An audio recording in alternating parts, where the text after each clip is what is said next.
ক্ষমতায় আসার পর থেকে একের পর এক চমক দেখিয়ে যাচ্ছেন মালদ্বীপের প্রেসিডেন্ট ডক্টর মোহাম্মদ মুইজ্জু। কিছুদিন আগে দেশটিতে বহু বছর ধরে অবস্থান করা ভারতীয় সেনাদের প্রত্যাহার করে দেশব্যাপী আলোড়ন সৃষ্টি করেছেন ডানপন্থী এই সাহসী প্রেসিডেন্ট। সেই আলোচনার রেশ কাটতে না কাটতেই নতুন ঘোষণা নিয়ে আসলেন মুইজ্জু সরকার। দৃষ্টিনন্দন সমুদ্র সৈকত, বিলাসবহুল রিসোর্টের টানে প্রতি বছর বিশ্বের বিভিন্ন দেশে লাখ লাখ পর্যটক মালদ্বীপে ভ্রমণে যান। পর্যটক আকর্ষণের কেন্দ্রবিন্দু এই দেশটিতে ইসরায়েলি ভ্রমণে নিষেধাজ্ঞা দিয়েছে মালদ্বীপ সরকার। গাজার যুদ্ধে গণহত্যামূলক আগ্রাসন চালানোর কারণে তেল আবিবের বিরুদ্ধে এই ব্যবস্থা নিয়েছে।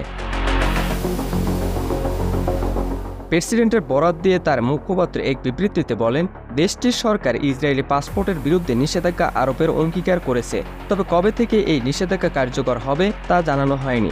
একই সঙ্গে মুইজ্জু দুর্দশাগ্রস্ত ফিলিস্তিনিদের জন্য তহবিল সংগ্রহের উদ্যোগ নিয়েছেন। এই উদ্যোগের নাম দেওয়া হয়েছে ফিলিস্তিনিদের সঙ্গে একাত্মতায় মালদ্বীপবাসী। উল্লেখ্য যে মালদ্বীপ পৃথিবীর অন্যতম ধনী একটি রাষ্ট্র, ফলে সাধারণ জনগণের তহবিলি সহযোগিতায় কয়েকদিনের মধ্যেই রেকর্ড সংখ্যক অনুদান জমা পড়েছে, যা খুব শীঘ্রই গাজায় পৌঁছে দেওয়ার কাজ চলছে। গাজার এই দুঃসময় মালদ্বীপ এই সাহসিকতা দেখিয়েছেন।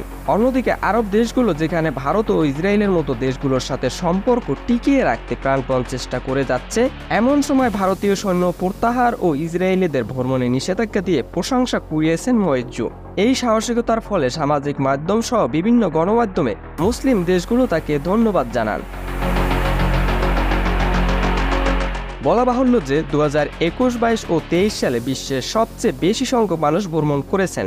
অর্থাৎ পর্যটনের দেশ হিসেবে দুবাই, ইতালি, সিঙ্গাপুর, সুইজারল্যান্ড কিংবা ভারতের মতো দেশগুলোকে পিছনে ফেলেছে ভারত মহাসাগরে অবস্থিত ছোট্ট দ্বীপ রাষ্ট্র মালদ্বীপ।